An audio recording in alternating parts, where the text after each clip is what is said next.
Okay, so this is question 19, and we will be first solving the question: at what location on the x-axis is the voltage created by the two source charges shown, 0? So we're given the source charge first of plus 2 nanocoulombs and another source charge a distance -3 away of -8 nanocoulombs. And the plus 2 nanocoulombs charge is 3 distance away from the origin. So the way that we're going to solve this is that the voltage is going to be 0 when the voltages are equal to each other. So we're going to use the formula K times Q over distance minus radius is equal to the same on the opposite side. So we will be plugging in the numbers of K, which is 8.99 times 10 to the 9th, times Q, which in this case is -8 nanocoulombs, over the distance minus the radius, which is -3 minus r. And that is going to be equal to K, which again is 8.99 times 10 to the 9th, times Q, which is plus 2 nanocoulombs, over distance minus radius, which is 3 minus r. So in this case, the K's will cancel. And then it becomes a proportion, so it will turn into -8 times 3 minus r is equal to 2 times -3 minus r. And when you solve that out, it's -24 plus 8r is equal to -6 minus 2r. And once you combine your like variables, it's going to turn into -18 equals -10r. And once you solve for r, you're going to get r is equal to positive 1.8 centimeters. And that is the distance at which the voltage is equal to 0.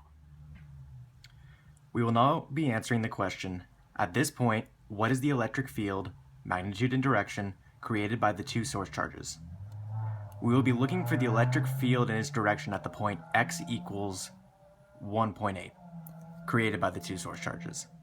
We can figure this out by using the formula for the net electric field at a point, which is E net equals KE times Q1 over R1 squared plus KE times Q2 over R2 squared.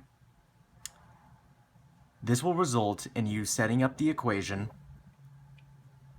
8.99 times 10 to the 9th times -8 times 10 to the -9th over 0.048 squared plus 8.99 times 10 to the 9th again times -2 times 10 to the 9th over 0.012 squared.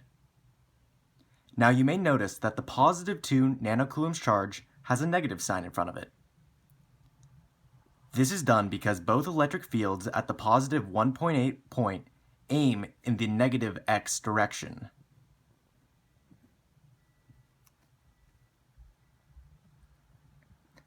This means the direction of the electric field will be to the left.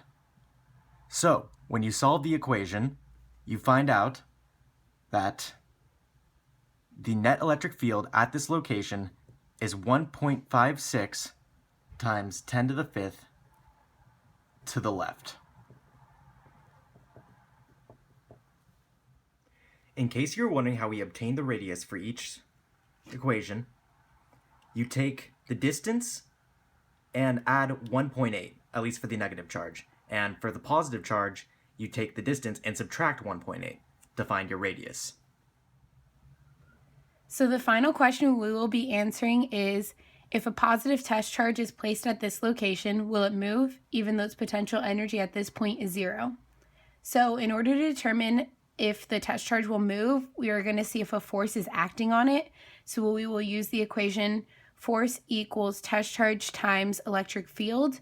And since we just calculated in our last part B, that there is an electric field moving to the left, we know that there must be a force acting on this object, so it will indeed move.